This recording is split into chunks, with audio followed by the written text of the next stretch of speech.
প্রান্তিক বাংলা, সত্য প্রকাশে বদ্ধপরিকর। প্রশাসনকে বুড়ো আঙুল দেখিয়ে গ্রামের একমাত্র জল নিকাশি খালের উপরে চলছে অবৈধভাবে কংক্রিটের বাড়ি নির্মাণের কাজ। এই খবর গত এপ্রিল মাসে দেখানো হয় সংবাদ মাধ্যমে। তারপরেই প্রশাসনের তরফ থেকে কাজ বন্ধ করে দেওয়া হয়।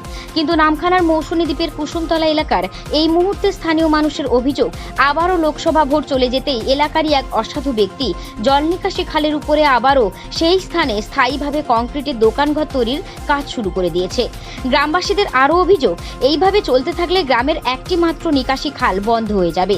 বর্ষাকাল এলে সমস্যায় পড়তে হবে গ্রামবাসীদেরকে। পুলিশ প্রশাসনকে জানিয়ে কোনো কাজ না হওয়ায় গ্রামবাসীদের তরফ থেকে নামখানা বিডিও অফিসে লিখিত অভিযোগ দায়ের করা হয়েছে। এ বিষয়ে স্থানীয় বাসিন্দাদের দাবি, অবিলম্বে প্রশাসন এই কাজটিকে বন্ধ করুক।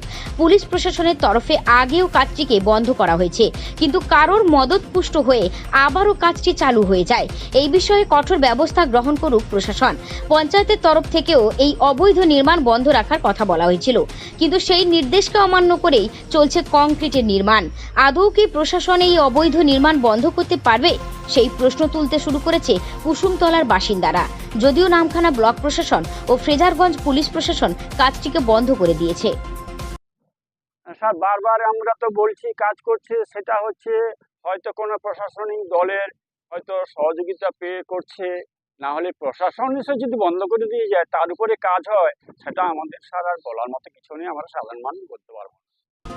নামখানা থেকে প্রান্তিক বাংলা নিউজ টিম।